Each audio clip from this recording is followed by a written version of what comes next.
नमस्ते सभी को। जय सिया राम, हर हर महादेव, जय हिंद। स्वागत है आपका अपने ही चैनल एक्सपोजिंग फ्रॉड क्रिश्चियंस में। तो आप वीडियो देखिए, मजे लीजिए और इस अल्टो की बैंड बजाइए।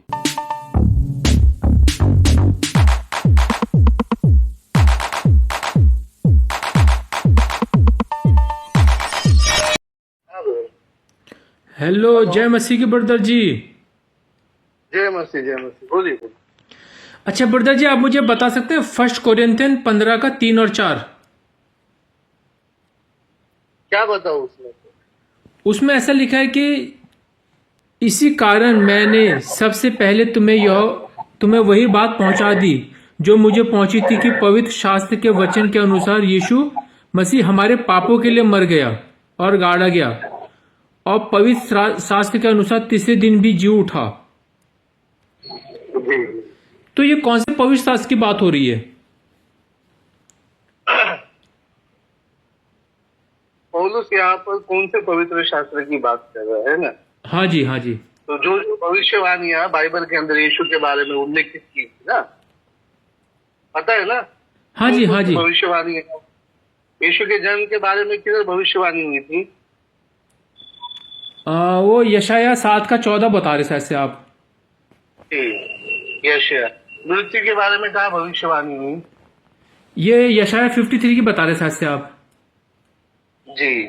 और पुनरुत्थान के बारे में किधर किधर भविष्यवाणियां हैं? इसका तो मेरे ख्याल से ये डैनियल में होगा शायद से, डैनियल में और दूसरे में। लेकिन यहाँ पे कौन से पवित्र शास्त्र की बात हो रही है, पुराना या नया? एक्चुअली पौलुस के समय पर पुराना नियम तनाक जो है ऑथराइज था। तनाक जो है ऑथराइज था।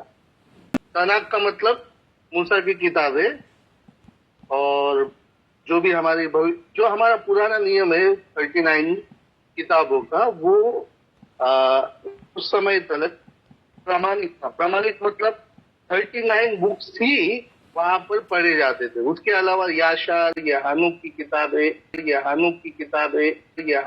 किताबें, इन किताबों को उस समय भी ये नहीं था, क्योंकि हिस्टोरिकली रिकॉर्ड क्या है, यदि पौलुस के समय पे कहा जाए तो स्क्रिप्चर तनाक की किताब ही थी, तनाक ही थी, जो 39 बुक्स थे। और जब हम कहते हैं कि यीशु मसीह के प्रति भविष्यवाणियां, तो वो सभी भविष्यवाणियां जिनका मेंशन ऑलरेडी क्या किया गया है, बाइबल में किया गया है। तो वही भविष्यवाणी का उल्लेख, उन्हीं शास्त्र लेखों का उल्लेख क्या कर रहा है, पौलुस वहां पर कर रहा है। लेकिन ये तो जो समझ में आया आपको? हाँ, जो आपने बताया कि पवित्र शास्त्र का जो बताया गया है 1 कोरिन्थियन 15 की 3-4 में कि यीशु जिंदा हुआ और गाड़े गए, मारे गए हमारे पापों के लिए, लेकिन इसका तो लूक में भी आता है। तो वो जो लूक है वो पुराना शास्त्र, पवित्र शास्त्र नहीं है? पवित्र शास्त्र वो भी है, लेकिन आप तात्कालिक रेफरेंस लीजिए ना। तात्कालिक रेफरेंस जो रहता है वो कौन से युग में जी रहा है। आज हमारे लिए क्या है? आज हमारे लिए वो पवित्र शास्त्र है। पौलुस के लिए भी वो पवित्र शास्त्र है। पौलुस के लिए भी वो पवित्र शास्त्र है।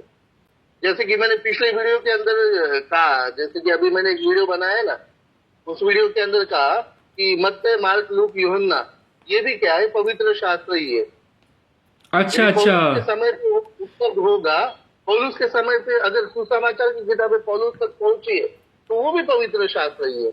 लेकिन जब वो यहूदियों से बात कर रहा है, जब वो लोगों से बातें कर रहा है, तो वो स्पेसिफिकली क्या कह रहा है कि पवित्र शास्त्र के अनुसार, तो वो भविष्यवाणियों की ओर निर्देश कर रहा है। समझ में आ रहे? जो ये मत्ती, मार्क, हाँ, लूक के अंदर भविष्यवाणियां पूरी हो गई है। समझ में आया आपको? अच्छा मत्ती, मतलब मार्क, लूक, यूहन्ना में भविष्यवाणियां पूरी हो गई है। लेकिन जो यीशु मसीह मारा गया, गाड़ा गया, तीसरे दिन जो उठा, तो ये भविष्यवाणी की पूर्ति के बारे में पौलुस वहां पर डिस्कशन कर रहा है। अच्छा, अच्छा, मतलब कि ये है कि जो जो गॉस्पेल है उसको ये जो पौलुस ने लिखा उसके बाद लिखा गया, मतलब गॉस्पेल। हो सकता है या उससे पहले भी नहीं, गॉस्पेल उससे पहले लिखा गया है। गॉस्पेल उससे पहले लिखा गया है। गॉस्पेल उससे पहले लिखा गया है। आपको सबूत पहली करंती में मिल जाता है ना सबूत। अच्छा, अच्छा। पहली करंती 12 अध्याय पढ़े ना आपने? हाँ हाँ, पढ़ा पढ़ा। 11 अध्याय या 12 अध्याय मेरे ख्याल से, क्या है उसमें? प्रभु भोजन का विधि लिखा है ना। हाँ, लेकिन ये बात हो रही है, तो ये पुराने टेस्टामेंट की बात कर रहा है पौलुस, या फिर गॉस्पेल की बात कर रहे हैं? गॉस्पेल की बात कर रहा हूँ मैं। पहली करंतियों के अंदर प्रभु भोजन का विधि है ना, प्रभु भोजन कैसा लेना चाहिए, पौलुस वर्णन करता है ना।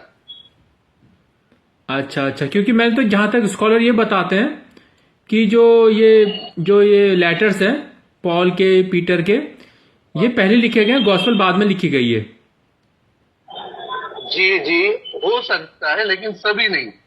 इसका मतलब ये नहीं कि गॉस्पेल की किताबें या उनका वहां पर कुछ था ही नहीं। क्योंकि जब आप करंती की किताब पढ़ते हो तब क्या पौलुस क्या कहता है, जो बात मुझ तक पहुंची है मैं तुम तक पहुंचाता हूँ।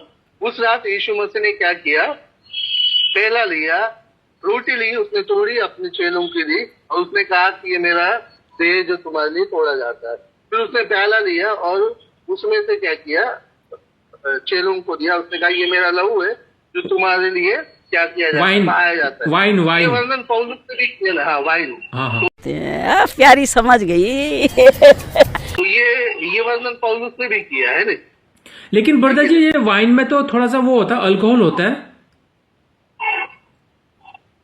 वाइन में अल्कोहल, वाइन में अलग अलग प्रकार होता है। WIN की वाइन अलग होता है, PINE वाइन अलग होता है। एक स्वीट वाइन होता है, एक कड़वी वाइन होती है। क्योंकि कुछ मेरे यूरोप में भी दोस्त है ना, कुछ मेरे यूरोप में, अमेरिका में दोस्त हैं, वो कहते हैं कि हाँ वाइन में थोड़ा अल्कोहल होता है लेकिन पी सकते हैं उसको, ऐसे बोलते हैं। क्योंकि जो शरीर के अंदर जाता है, जो शरीर के अंदर जाता है उससे मनुष्य अपवित्र नहीं होता है, जो मुख से बाहर आता है उससे मनुष्य अपवित्र होता है, ऐसा लिखा है।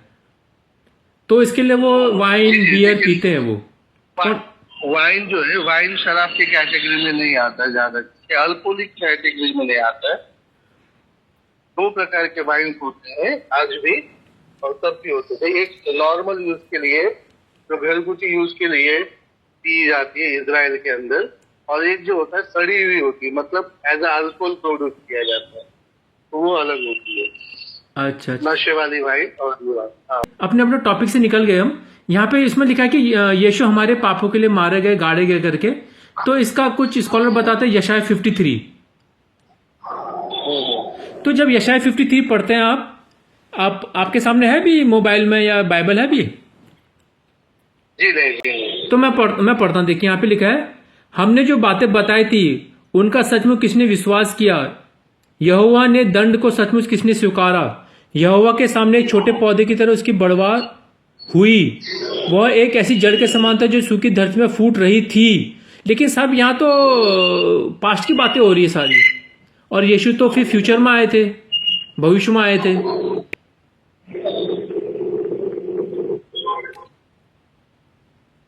ये कैसा है, जब आप परमेश्वर का दर्शन देखते हो, विजन होता है ना, तो ये मोस्टली जो भविष्यवक्ता थे विजन देखते थे, विजन कहा जाता है उसको। तो विजन जब देखते थे उसके बाद वो लिखते थे, तो इसलिए वहां पर पास्ट में लिखा है। मेरा यीशु यीशु, मेरा यीशु यीशु, मेरा यीशु यीशु। अच्छा, मतलब यहाँ पे गड़बड़ी कुछ ऐसा तो नहीं है?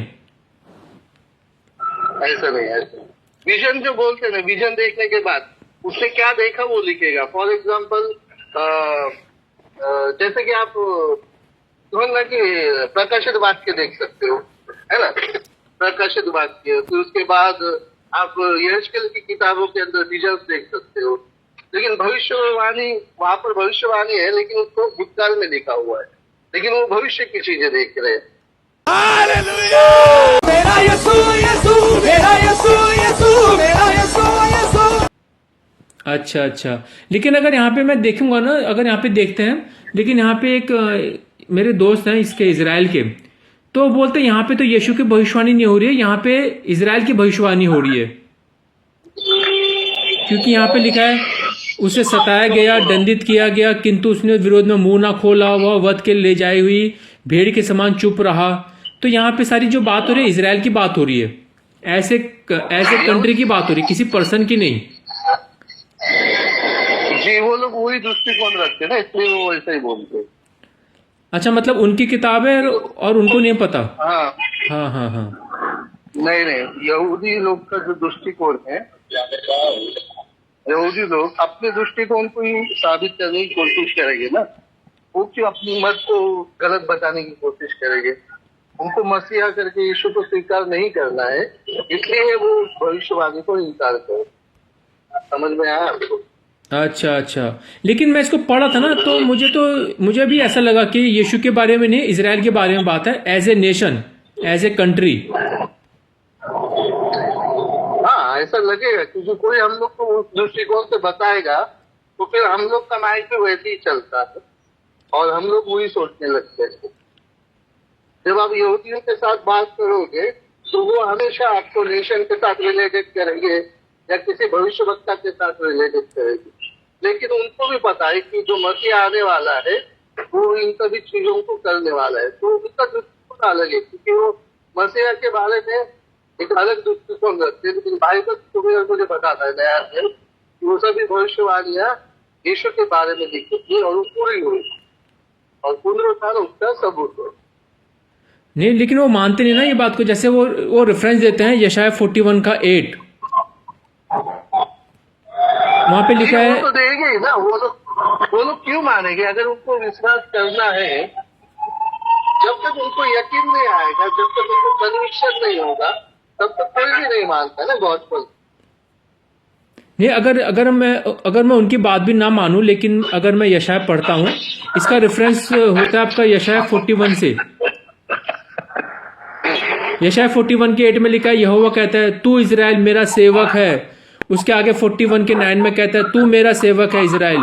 42 के 6 में कहता है तू सब लोगों पर चमकने को एक प्रकाश होगा, तू मेरा और यशाया 43 के 10 में कहता है तू मेरा वह सेवक है जिसे मैंने चुना है। और यशाया 44 के 1 में कहता है याकूब तू मेरा सेवक है, मैंने तुझे चुना है।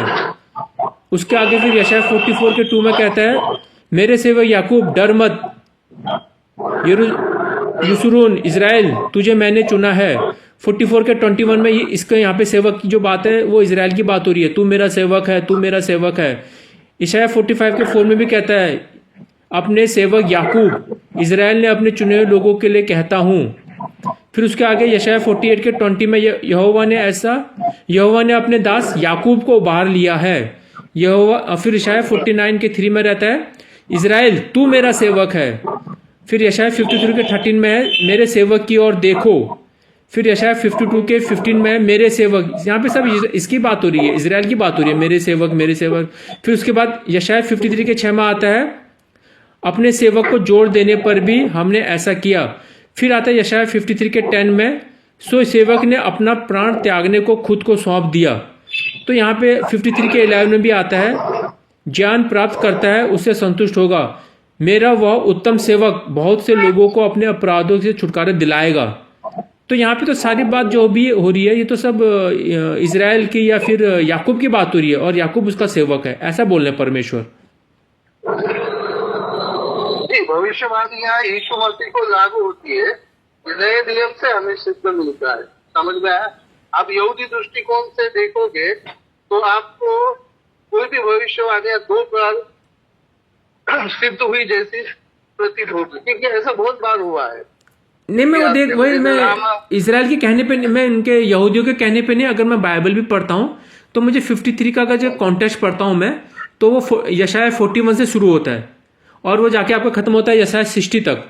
तो जो इसका कॉन्टेक्स्ट पढ़ता है तो वहां पे तो सब जो सेवक की बात हो रही है, 53 में जो सेवक की बात हो रही है कि सेवक मारा जाएगा गाड़ा जाएगा, वो तो इजराइल की बात हो रही है एज ए कंट्री। जी, लेकिन बाइबल हमें बताती है ना, नया नियम हमें स्पष्ट करता है ना कि वो यीशु के बारे में बात करते थे। तो ऐसा तो नहीं कि ये विश्वास करना है, या तो आपको ये विश्वास करना है या तो फिर आप यहूदियों के समान विश्वास कर सकते हैं, ये आपकी चॉइस है। अच्छा, मतलब अगर मान लो यीशु के आने के बाद भी अगर हम वही तौरा को फॉलो करते हैं, वही मूसा के नियमों को मानते हैं, तो भी हम स्वर्ग जाएंगे, हमारा उद्धार हो जाएगा? मैं कैसे बता सकता हूँ? मैं थोड़ी गारंटी देने वाला हूँ। एकदम इन्होंने वक्त बदल दिया, जज्बात बदल दिए, जिंदगी बदल दी। नहीं, आप पास्टर है ना ब्रदर जी, आप तो पास्टर है ना ब्रदर जी, इसलिए आपको कॉल किया। पास्टर गारंटी मैं दूंगा। तोड़े कितने मुझे बताइए, तना बाइबल क्या बता दी? नियम शास्त्र के अनुसार कौन धर्मी ठहरेगा? कोई भी धर्मी नहीं ठहरेगा। तो फिर दिया क्यों फिर? तो बोलता है ना, तो नियम दिया क्यों फिर? तो नियम दिया क्यों फिर जब कोई भी धर्मी नहीं ठहरेगा तो?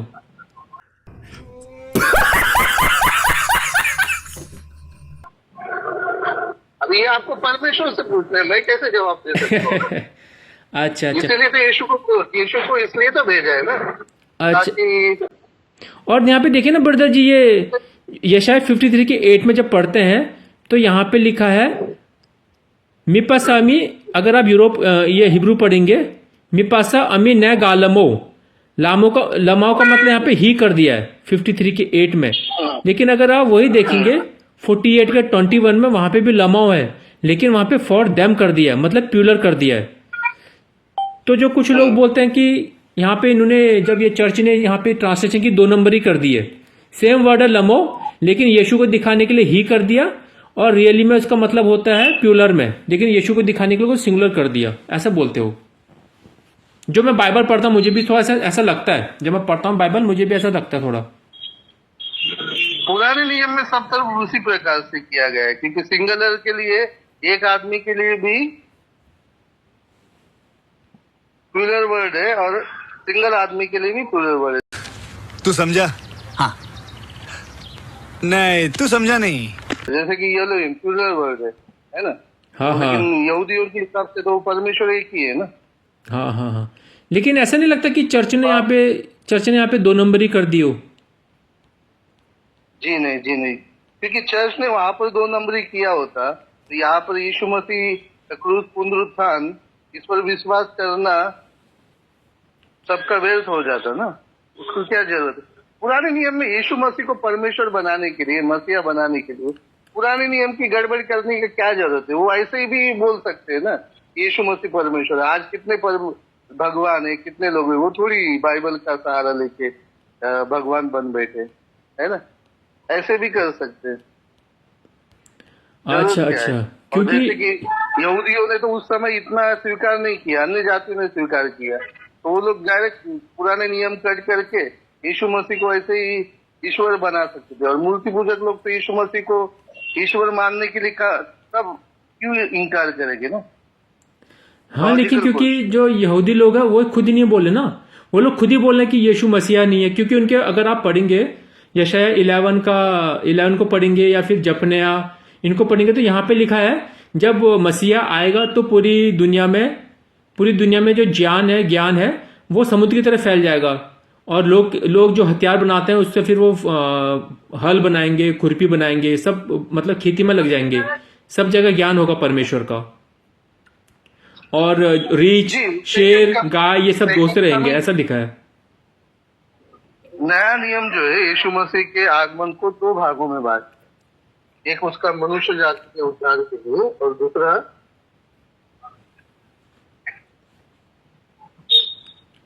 न्याय के लिए, और इजराइल के जो वादा किया है उसे पूरा करने के लिए। एक राष्ट्र बनाएगा और इजराइल लोग राज्य करेंगे। तो 1000 वर्ष के राज्य में यीशु मसीह आकर ये सब कुछ कर रहा है।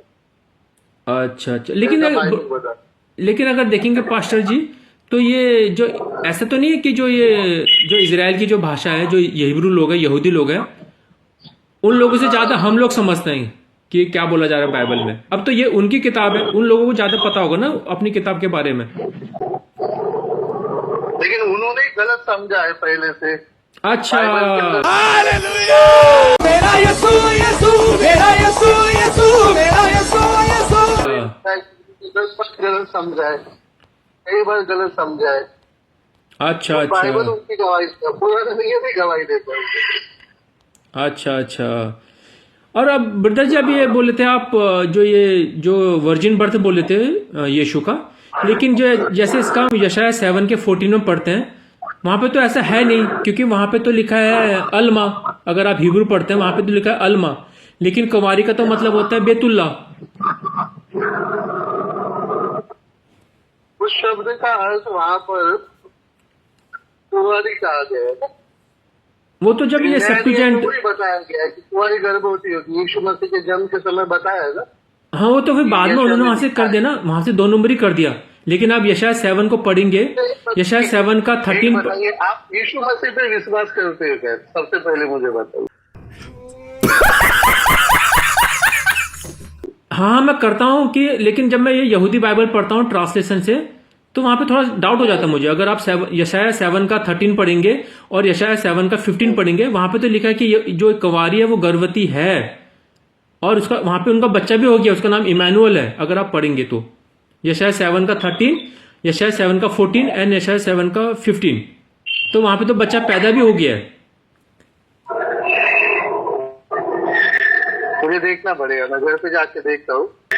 मुझे देखना पड़ेगा, मैं घर पे जाके देखता हूँ। मेरा यीशु यीशु मेरा यीशु यीशु मेरा यीशु यीशु।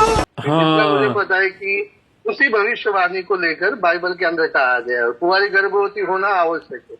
नहीं, वहां कर आप देखेंगे यशायाह, मनुष्य जाति के लिए उद्धार होना संभव नहीं होगा उसके अलावा, क्योंकि अगर आप देखेंगे, पाप में हो मैं भी पाप में है, हाँ समझेंगे। अगर आप यशायाह 7 का 14 देखेंगे ना बाइबल हब में देखेंगे वहां पे, तो वहां पे भी पहले ये लिखा था एक कुंवारी गर्भवती होगी, लेकिन आजकल इन्होंने चेंज कर दिया है। वहां पे लिख दिया कुंवारी गर्भवती है। कौन सा बाइबल है वो? बाइबल हब यहाँ पे हिब्रू भाषा में भी लिखा हुआ है, आप अपने मोबाइल में देख सकते हैं। मैं आपको लिंक सेंड करता हूँ। बाइबल हब जो है वो बाइबलों का कलेक्शन है, उसके अंदर सब। हाँ उसमें कौन सा बाइबल? वहां पे लिखा है कि अगर आप वहां पे ना, ये लिखा है वर्जिन का लिखा है हल्मा, और इज कंसीविंग लिखा है। बिफोर पहले वहां पे लिखा था विल कंसीविंग, लेकिन आजकल इन्होंने चेंज कर दिया है। मैं आपको लिंक सेंड करता हूँ, देखिए।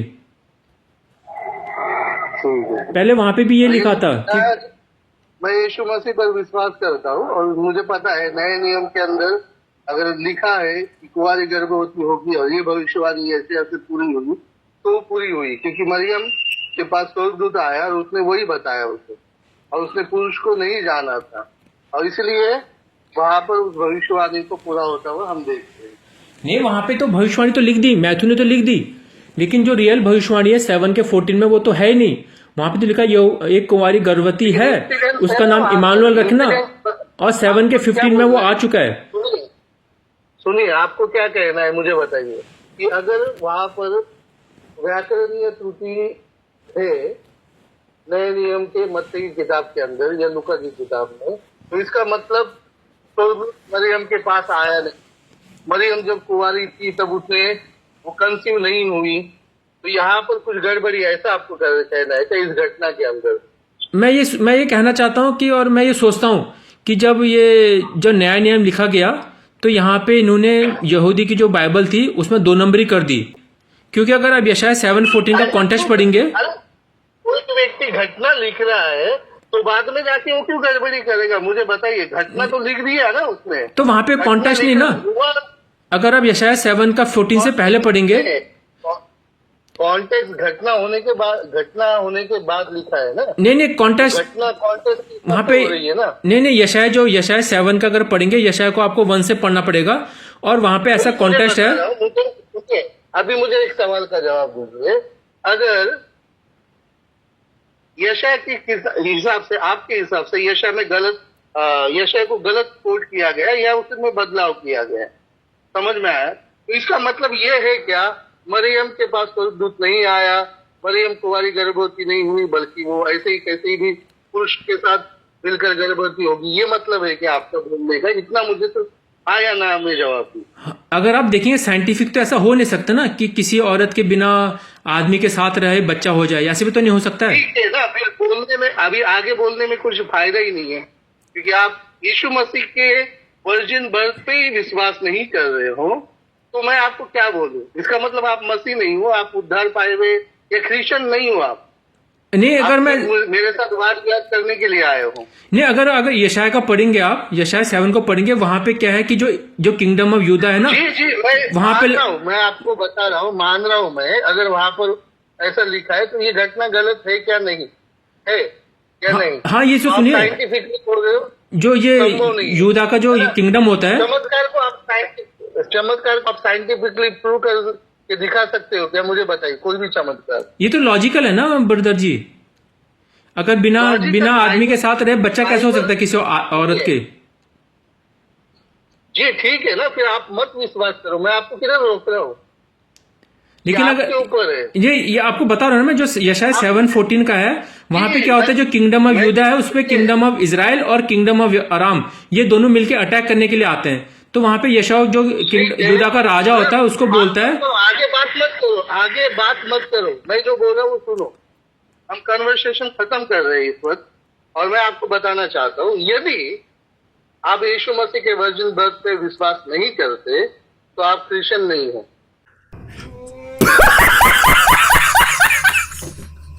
और मैं विश्वास करता हूँ, मैं उस घटना पे विश्वास करता हूँ। और अगर आप मुझे ये प्रूव करने के लिए यहाँ पर आए हो इन सभी चीजों को कि यीशु मसीह परमेश्वर का पुत्र नहीं है या मसीह नहीं है, यहूदीवाद आप मुझे सिखाने के लिए आए हो, तो ध्यान दीजिए मैं उस पर विश्वास नहीं करता हूँ। मैं विश्वास करता हूँ बाइबल की भविष्यवाणी है यीशु मसीह में पूरी हुई। अच्छा सुनो ना, अगर आप देखिए, अगर आप बाइबल में विश्वास करते हैं कि ये सब जो बाइबल में लिखा सब सही है, तो आपकी जो आपकी अंडरस्टैंडिंग आती है वो कहां से आती है? बाइबल से आती है? ब्रदर क्या करूं मैं आपको बताइए? आप जाके आप सर्च कीजिए, आप अपना विश्वास कीजिए ना, अपना विश्वास कीजिए और प्रूव कीजिए। अच्छा ये बताइए आप, बताइए। जब परमेश्वर ने सबसे पहले विश्वास करूंगा ना, और कहाँ से विश्वास करूंगा? हाँ, परमेश्वर ने सबसे पहले आदम और हवा को बनाया, उसके बाद फिर उनके बेटे हुए कैन, हाबिल और सेत, ये सारे तो लड़के थे, तो जनसंख्या कैसे बढ़ी? अरे मैं क्या बता सकता हूँ, मुझे कैसा पता रहेगा उनकी जनसंख्या कैसे बढ़ती? नहीं, बाइबल में लिखा है ना, उत्पत्ति में लिखा है ना, आप बता सकते हैं ना वहां से आप। अरे भैया आप मेरे साथ क्या प्रश्न पूछने के लिए यहाँ पर मेरे साथ टाइम पास करने को आएंगे? इंटरनेट पे बहुत कुछ सर्च करो, गूगल चैट मारो, आपको मिल जाएगा सब कुछ। अरे आप पास्टर है ना, इसके लिए मैं अपना डाउट लेके आया आपके पास। डाउट लेकर नहीं आए हो भैया, आप मेरे साथ वाद विवाद करने के लिए आए। मैं क्या अभी एक आदमी से बात नहीं कर रहा हूँ, हजारों लोगों से बात कर रहा हूँ। आप एक के बाद एक टॉपिक निकालते जाओगे, इसलिए मैं ज्यादा करके लोगों से बात नहीं करता हूँ। क्यों पता है? सब कुछ है उनके पास, वीडियो भरपूर पड़े इंटरनेट पे। किसी व्यक्ति को कैसे आधा 1 घंटा 2 घंटा टाइम पास करने का, बस उतना ही उनको पता है। लेकिन वहां पे लिखा है ना कि आदम हवा जो थे, आदम हवा के जो बच्चे हुए, उसके बाद उनकी बहनें हुई, उनके साथ उनकी शादी हुई, बहनों के साथ उनके शादी हुई। सुनिए, आप जब यीशु मसीह के वर्जिन बर्थ पे विश्वास नहीं करते हो ना, तो मुझे पता चला है आप मसीह नहीं हो, और इसीलिए अभी मेरे साथ आपका वाद विवाद करना, प्रश्न नहीं, बाइबल में भी नहीं लिखा ना ऐसा, बाइबल में भी नहीं लिखा ऐसा। यशायाह 7:14 पढ़ेंगे, वहां पे ऐसा नहीं है। आप विश्वास कीजिए ना, वैसा मेरे पर क्यों आप जबरदस्ती कर रहे हो? तो ये तो बता दो, वो फिर जनसंख्या कैसे बढ़ी? जब आदम हवा थे, उनके बेटे थे सेत, हाबिल और केन, तो सारे लड़के थे, तो जनसंख्या कैसे बढ़ी? ऐसे ही बड़ी होगी। आपको पता है ना, आप यहूदी बाइबल पे विश्वास करते हो ना, तो वहां पे तो लिखा है कि उनकी बहनों के साथ शादी करा दी। हाँ फिर हो सकता है ना। तो अगर उस समय आदम हवा, ऐसा मान लीजिए आपके मम्मी पापा होते, आप होते, आपकी बहन होती, तो क्या आप अपनी बहन कर लेते परमेश्वर के कहने के हिसाब से, परमेश्वर के कहने पे? अरे भैया आप मूर्ख हो क्या? मेरे साथ क्यों इस प्रश्न पर आप जवाब मांग रहे हो? क्यों? लॉजिकल सोच रहा हूँ मैं लॉजिकल सोचता हूँ मैं। लॉजिकल सोच रहे हो तो आप दूसरे को बताइए ना, ये इलॉजिकल है। तो उनको कैसे बताऊं मैं? जब मैं प्रचार करता हूँ, मैं उनको यीशु के बारे में बताता हूँ, वो लोग मुझसे ये बोलते हैं कि आदम हवा के बच्चे तो भाई बहन थे, उन्होंने बीच में आपस में संबंध बनाए, तो हमको गाली देते हैं। वो कहते हैं तुम वो आवश्यकता थी, दुनिया में सब तरफ है। आज भी बहनों के साथ शादी करने की बहुत सारे आदिवासियों में ये प्रथा है। अच्छा, अगर आप होते तो आप अपनी बहन के साथ कर लेते? अरे भैया तुम मुझे क्यों ऐसा क्रॉस क्वेश्चन कर रहे हो? ऐसा थोड़ी चलता है ना। नहीं, दिमाग नहीं चलता। है क्या आज वो नियम है क्या? दिमाग नहीं चलता। आप मेरे साथ किस लिए आ रहे हो? यहाँ पर क्यों आए हो? प्रश्न पूछने के लिए आ रहे हो कि मुझे आप ये कुछ भी लो, जो किधर का भी किधर जोड़ के बोलोगे, थोड़ा तर्क है क्या? अच्छा, आपके अंदर? आज नहीं होता, उस समय होता था ना? आपको पता है कौन सी लेमा है ये? उस समय होता था, आज नहीं होता। उस समय किया इसलिए आज करो, हाँ उस समय किया इसलिए आज करो। नहीं, अगर उस समय अगर आप, चलो ठीक है, अगर आज नहीं होता, आज नहीं होता, उस समय अगर आप होते, आपकी बहन होती, तो आप कर लेते उस समय? अरे तुम क्या पागल है क्या दोस्त? मैं अभी उस समय हूँ क्या? उस समय रहने का क्यों मैं नहीं, पूछ रहा हूँ मैं ऐसा, पूछ रहा हूँ मैं ऐसा, तुम्हारे बोलने पे ऐसा सोच लो आप थोड़ी देर के लिए, उस समय अगर आप होते। आपके बोलने में लॉजिक है क्या? नहीं, उस समय अगर आप होते, कर लेते आप?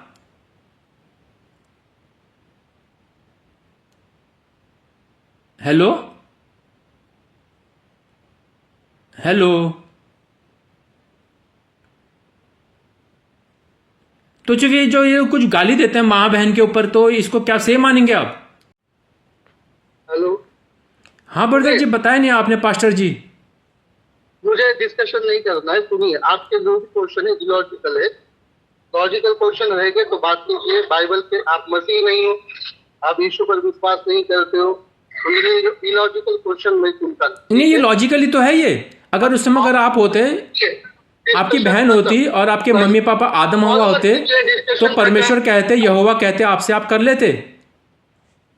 हेलो, अरे फिर भाग गए ये तो,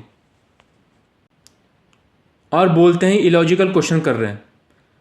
अरे आपकी इसी हरकतों से, आपकी इसी बाइबल की वजह से आप लोगों के ऊपर जो माँ बहन की गालियां होती है, लेजिटिमेट हो जाती है।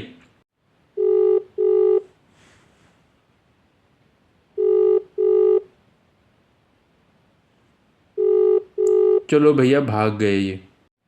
हेलो, हाँ जी ब्रदर जी, सॉरी अगर आपको बुरा लगा तो। सुन मैं आपको क्या बोल रहा हूँ, कॉल मत कीजिए, डिस्कशन कर, वापस कॉल मत करो, ब्लॉक करो ना दोनों जगह। चलो भैया, तो बहुत बहुत धन्यवाद। जय सिया राम, हर हर महादेव, जय हिंद।